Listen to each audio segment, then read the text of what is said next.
Recording.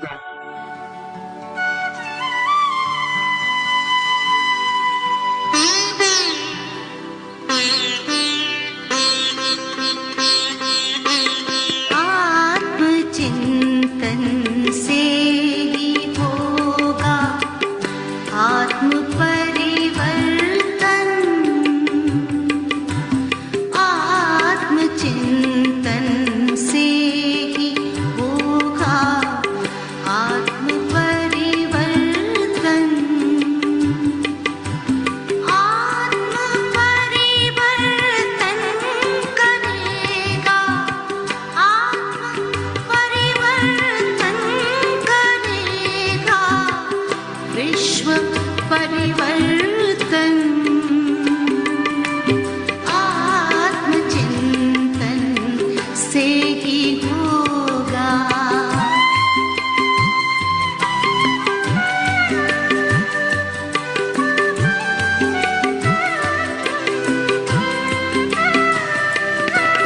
विश्व के कल्याण हित कुछ एक पल को लीजिए।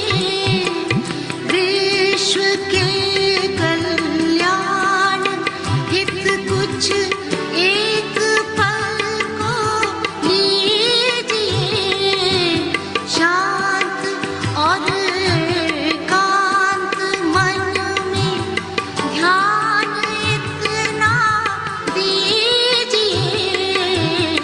शांत और एकांत मन में ध्यान इतना दीजिए। हम कौन आए क्यों यहाँ, हम कौन आए क्यों यहाँ करें आत्म अन्वेषण। आत्मचिंतन से ही होगा आत्म परिवर्तन। आत्म परिवर्तन करेगा, आत्म परिवर्तन करेगा विश्व परिवर्तन। आत्मचिंतन से ही होगा।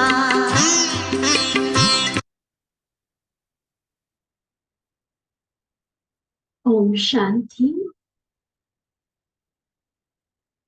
विश्व परिवर्तन की वेला इस संगम युग पर विश्व परिवर्तक, विश्व कल्याणकारी, सर्व के गति सदगति दाता शिव बाबा ने स्वयं धरा पर अवतार लेकर जब इस धरा को स्वर्ग बनाने का ठेका उठा लिया है, तो बाबा के मददगार बनने वाली हम सभी ब्राह्मण आत्माएं, हम भी विश्व के उद्धार मूर्त, आधार मूर्त बनकर बाबा के कार्य में सहयोगी बनते हैं। खुदाई खिदमतगार बनकर, रूहानी आर्मी बनकर स्वयं के परिवर्तन के साथ साथ संसार को भी परिवर्तन करने में, पुनः सतयुगी दुनिया, स्वर्णिम भारत लाने में हम सभी तत्पर रहते हैं। इसी सेना को तैयार करने के लिए प्रतिदिन की मुरली में बाबा रूहानी अस्त्र शस्त्र अर्थात अनेकानेक आध्यात्मिक युक्तियां हमें बताते रहते हैं। इसमें एक सबसे बड़ा हमारा हथियार कहे, अस्त्र व शस्त्र कहे, वो है बाबा के द्वारा दिए गए स्वमान। कोई भी आत्मा जो स्वमान के यथार्थ स्वरूप में टिकी हुई है, वो किसी भी हालत में माया के वार से बची ही रहेगी। कभी भी उसकी हार नहीं हो सकती है, वो सदा विजयी रहेगी। और ऐसे कई सारे स्वमान हमें रोज की मुरली में मिलते हैं।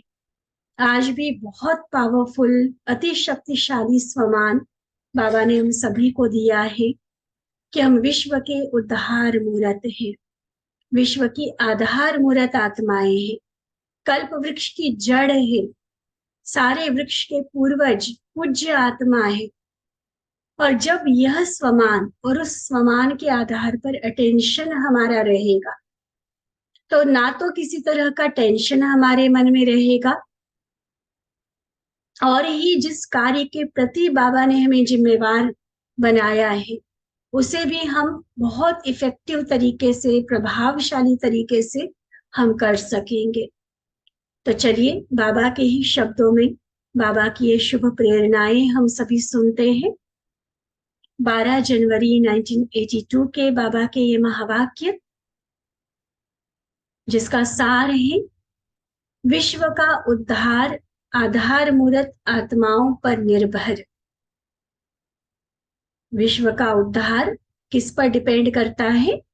हम विश्व की आधार मूरत आत्माओं पर। विश्व का उद्धार आधार मूरत आत्माओं पर निर्भर। तो व्यक्त बाप दादा हमारे सम्मुख है, बाबा की वरदानी दृष्टि अपने ऊपर अनुभव करेंगे। बाबा कहते, आज बाप दादा विश्व की आधार मूरत आत्माओं को देख रहे हैं। आज इस स्वमान को बाबा ने बहुत अच्छे से एक्सप्लेन किया है। हम विश्व की आधार मूरत आत्माएं हैं। आप सर्वश्रेष्ठ आत्मा विश्व के आधार मूरत हो। आप श्रेष्ठ आत्माओं की ही चढ़ती कला व उड़ती कला होती है, तो सारे विश्व का उद्धार करने के निमित्त बन जाते हो। कहते ना, चढ़ती कला तेरे बाने सबका भला। तो चढ़ती कला होती है हमारी और भला होता है टोटल सभी का। सर्व आत्माओं की जन्म जन्मांतर की आशाएं मुक्ति व जीवन मुक्ति प्राप्त करने की स्वतः ही प्राप्त हो जाती है। आप श्रेष्ठ आत्माएं मुक्ति अर्थात अपने घर का गेट खोलने के निमित्त बनती हो, तो सर्व आत्माओं को स्वीट होम का ठिकाना मिल जाता है। पुरुषार्थ हम अपने लिए करते, भला सबका हो जाता। हम जाना चाहते वापिस शांति धाम, गेट खुलवा देते बाबा से, तो सबको वो ठिकाना मिल जाता। हमारी चढ़ती कला होती तो उनकी भी गति सदगति, मुक्ति जीवन मुक्ति उनको भी मिल जाती है। बहुत समय का दुख अशांति का वातावरण समाप्त हो जाता है, क्योंकि सब शांति धाम निवासी बन जाते हैं। जीवन मुक्ति के वर्षे से वंचित आत्मा को वर्षा प्राप्त हो जाता है। इसके निमित्त अर्थात आधार मूरत आप श्रेष्ठ आत्माएं हो। ऐसा आधार मूरत बाबा आप बच्चों को ही बनाते हैं। बाप दादा सदा कहते, पहले बच्चे पीछे हम। जबकि हम ये भी भली भांति जानते हैं, बहुत अच्छे तरीके से हमें पता है कि करण करावनहार बाबा है, लेकिन निमित्त बनाकर बाबा ने हमें आगे किया और खुद पीछे हो गया, खुद छिप गया। हमसे यह कार्य करवा रहा है बाबा। आगे बच्चे पीछे बाप, ऐसे ही सदा चलाते आए। तो बाबा पूछते, क्या ऐसे विश्व के आधार मूरत अपने को समझकर चलते हो? पूरे विश्व की आत्माएं मुझ पर आधारित है। मेरी चढ़ती कला होगी तो उनकी चढ़ती कला होगी, मेरी उड़ती कला होगी तो उनकी भी फास्ट गति से उड़ती कला होगी। उनको भी दुख शांति से मुक्ति मिल जाएगी। लेकिन कहीं अगर गलती ने अलबेलेपन में आकर हम ठहर गए तो बेचारे उन सबकी क्या दुर्गति होगी, सोचो। इंजन हो गए ना हम। आधार का मतलब क्या है कि हम जैसे चलेंगे हमारे पीछे दुनिया चल रही है। हम शांति धाम का गेट खोलेंगे, उनको शांति धाम अर्थात मुक्ति का वर्षा मिलेगा। हम स्वर्ग की स्थापना करेंगे तो उनके भी जीवन के दुख शांति टेंशन सब समाप्त हो जाएगा, वो भी बाबा के वर्षे के अधिकारी बन जाएगी। तो इतनी बड़ी जिम्मेवारी बाबा ने मुझे दी है। ऐसी मैं आधार मूरत आत्मा हूं बाबा पूछते, क्या ये स्मृति रहती है? क्या ऐसा समझकर खुद को चलाते हो? बीज के साथ साथ, इस मनुष्य सृष्टि का बीज शिव बाबा, तो बीज के साथ साथ वृक्ष की जड़ में आप आधार मूर्त श्रेष्ठ आत्माएं हो। देखो, संगम युग को जड़ में दिखाया है ना। तो बाप दादा ऐसी श्रेष्ठ आत्माओं से मिलन मनाने के लिए आते हैं। ऐसी श्रेष्ठ आत्माएं हो जो निराकार और आकार को भी अपने समान साकार रूप में लाते हो। निराकार शिव बाबा, आकारी फरिश्ता ब्रह्मा बाबा हमारे प्यार की डोरी में बंध कर हमारे जैसा इस साकार दुनिया के साकार शरीरधारी बन जाते हैं, दादी के तन का आधार लेकर आते हैं। तो ऐसी श्रेष्ठ आत्माएं हो, सोचो कितने श्रेष्ठ हो गए। ऐसे अपने को समझते हुए हर कर्म करते हो। एक बाबा ने बताया विश्व की आधार मूर्त आत्मा, दूसरा आकार और निराकार को भी साकार में लाने वाली ऐसी श्रेष्ठ आत्मा। इस समय स्मृति स्वरूप स्वसमर्थी स्वरूप सदा हो ही जाएंगे। यह एक अटेंशन कि मुझे बाबा की और बाबा ने दी हुई स्मृतियों की याद में रहना है, बस इतना सा अटेंशन। यह एक अटेंशन हद के टेंशन को स्वतः समाप्त कर देता है। चाहे वो शरीर का हो, संबंधियों का हो, घर परिवार का, कारोबार का, किसी भी तरह का टेंशन है, एक ये पॉजिटिव वाला अटेंशन रखो, दूसरे सब तरह के टेंशन समाप्त। और इसी स्व परिवर्तन से विश्व परिवर्तन सहज ही हो जाएगा। यह अटेंशन ऐसा जादू का कार्य करेगा जो अनेक आत्माओं के अनेक प्रकार के टेंशन को समाप्त कर बाबा की तरफ टेंशन खिंचवाएगा। देखो, पहला इस अटेंशन का फायदा, मेरे अपने सारे टेंशन खत्म हो जाएंगे। दूसरा, ऐसा ये जादू वाली छड़ी का काम करेगा जो मेरे साथ साथ विश्व की अनेकों आत्माओं का टेंशन भी समाप्त हो जाएगा और उनका ध्यान, उनका अटेंशन, उनकी नजर बाबा की तरफ जाएगी। जैसे आजकल साइंस के जो अनेक साधन हैं, क्या होता है उसमें, स्विच ऑन कर दिया तो तुरंत चारों ओर का किचड़ा गंदगी अपने तरफ खींच लेते हैं। वैक्यूम क्लीनर्स होते हैं ना, सब खींच लेता है, चारों ओर जाना नहीं पड़ता, लेकिन पावर द्वारा स्वतः खींच जाता है। ऐसे साइलेंस की शक्ति द्वारा, इस अटेंशन के समर्थ स्वरूप द्वारा अनेक आत्माओं के टेंशन समाप्त कर देंगे। अर्थात वे आत्माएं अनुभव करेंगी कि हमारा टेंशन जो बहुत समय से हमको परेशान कर रहा था, अनेक तरह से हमें प्रॉब्लम में ला रहा था, वह कैसे समाप्त हो गया। एकदम हल्का, निश्चिंत, बेफिक्र अनुभव करने लगेंगे। किसने समाप्त किया? और इस अनुभूति द्वारा उनका अटेंशन जाएगा। कहाँ देखेंगे, कहाँ अटेंशन जाएगा? जरूर शिव शक्ति कंबाइंड रूप की तरफ। शक्तियां भी प्रत्यक्ष होंगी तो शिव बाप को भी प्रत्यक्ष करेंगी। तो क्या समझाया? टेंशन अटेंशन में बदल जाएगा। अभी तो बार बार अटेंशन भी दिलाना पड़ता है, याद करो याद करो, लेकिन जब आधार मूर्त शक्तिशाली स्वरूप में स्थित हो जाएंगे, वैसे भी देखो, जिम्मेवारी का एहसास जो लड़कपन का अल्हड़पन होता है, नादानियां होती है, चंचलता होती है, उसको समाप्त कर देता है जैसे ही जिम्मेवारी आती है। और यहाँ तो बाबा ने हमारे ऊपर कितनी बड़ी, पूरे विश्व की आधार मूर्त बनने की जिम्मेवारी दी कि बच्चे, जैसा आप चलोगे, जैसा आप करोगे, वही विश्व को मिलने वाला है। तो नेचुरली हमारी जिम्मेवारी बढ़ी, अटेंशन, स्मृति हमारी पावरफुल हो गई, पॉजिटिव हो गई, तो क्या होगा? स्वयं के साथ अनेकों का टेंशन खत्म करने के निमित्त बन जाएंगे। जब आधार मूर्त शक्तिशाली स्वरूप में स्थित हो जाएंगे तो दूर बैठे भी अनेकों के टेंशन को खींचने वाले, सहज अटेंशन खींचवाने वाले सत्य तीर्थ बन जाएंगे। चैतन्य तीर्थ, कोई जड़ यादगार नहीं। अभी तो आप ढूंढने जाते हो, ढूंढने के लिए कितने साधन बनाते हो।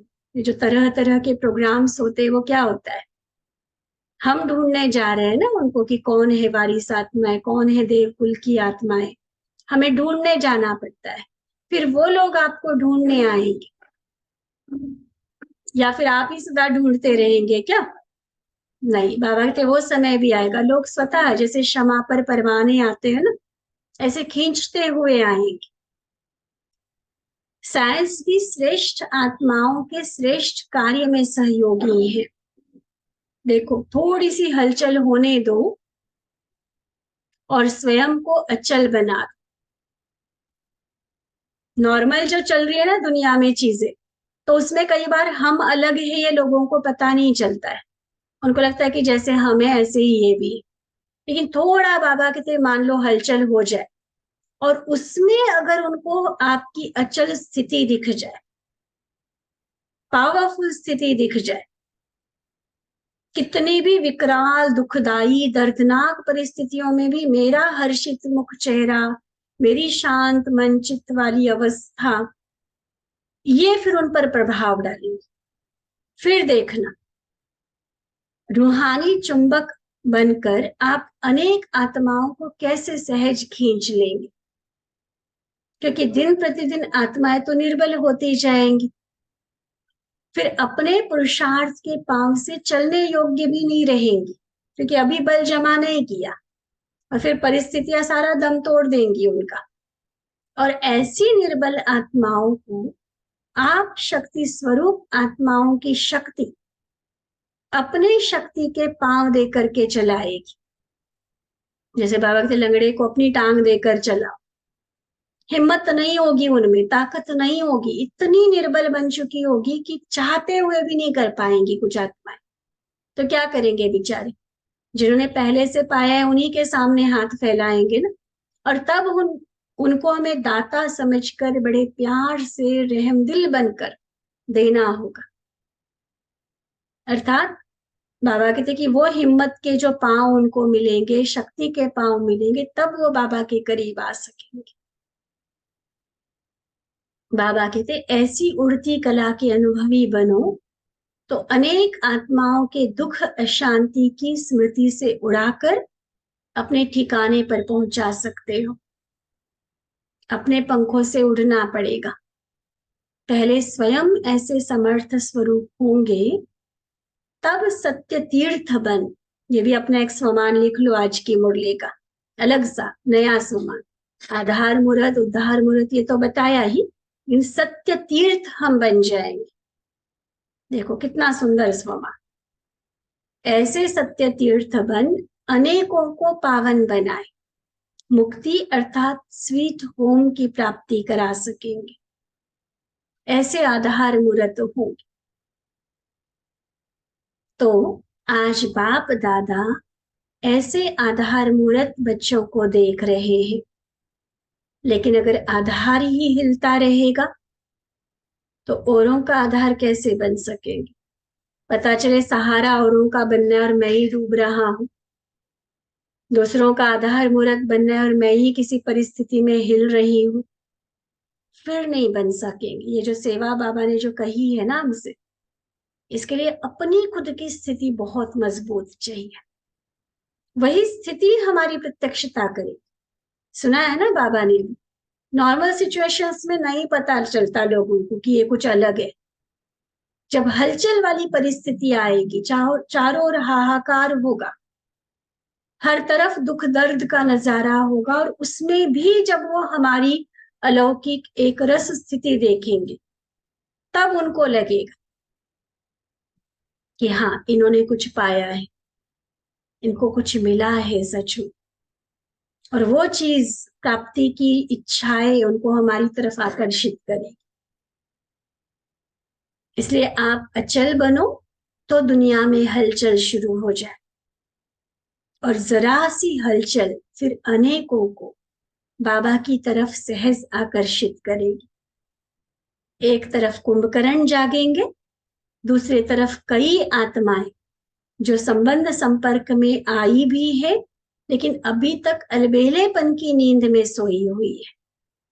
तो ऐसे अलबेलेपन की नींद में सोई हुई आत्माएं भी जागेंगी। एक कुंभकर्ण माना टोटली जिनको पता ही नहीं है उनको भी पता चलता जाएगा, और कई है जिनको पता होने के बावजूद कुछ ना कुछ अलबेलापन दिखाते हुए पुरुषार्थ में नहीं लगे हैं अभी तक, उनमें भी जागृति आ जाएगी। लेकिन जगाने वाले कौन?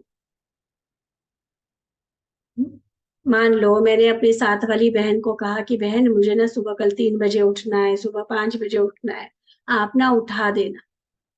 मैंने उसको कहा, लेकिन जिसको कहा उठाने के लिए वही ना उठे तो मुझे कौन उठाएगा? ठीक है ना। तो दुनिया के जो कुंभकर्ण सोए हुए हैं या अलबेलेपन की नींद में जो सोए हुए हैं, ये तो बाबा ने कहा कि आप हो उनको जगाने वाले। लेकिन जगाने वाले क्या खुद जगे हुए हैं? कहीं हम तो चलो अज्ञान की नींद से तो हम जाग गए, लेकिन हम तो कहीं अलबेलेपन की नींद में नहीं सो जाते। अभी तो टाइम पड़ा है, कौन बना है संपूर्ण, हो जाएगा, कर लेंगे, ये भी बहुत बड़ा अलबेलापन होता है। बाबा की कोई श्रीमत मुझे पता है, मर्यादा पता है कि ये मर्यादा है, और फिर भी किसी न किसी बात को बहाना बना के, एक्सक्यूज बना के, कारण बताकर अगर मैं आज तक उस नियम या मर्यादा को पूरी तरह से जीवन में नहीं धारण कर रही हूं, तो यही तो अलबेलापन है ना। तो इसका मतलब खुद सोए हुए हैं, तो औरों को कैसे जगाएंगे? तो जगाने वाले कौन? आप अचल मूर्त आत्माएं। समझा? सेवा का रूप ऐसा बदलने वाला है। इसके लिए शिव शक्ति स्वरूप, ठीक है, शिव शक्ति स्वरूप बनो, तब सेवा होती जाएगी। अच्छा, ऐसे सदा शांति और शक्ति स्वरूप अपने समर्थ स्थिति द्वारा अनेकों को स्मृति दिलाने वाले, टेंशन समाप्त कर अटेंशन खींचवाने वाले, ऐसे आधार मूर्त विश्व परिवर्तक बच्चों को बाप दादा का याद, प्यार और नमस्ते। हम रूहानी बच्चों की रूहानी बाप दादा को दिल व जान, सिक व प्रेम से नमस्ते, नमस्ते, नमस्ते जी। अच्छा, ओम शांति।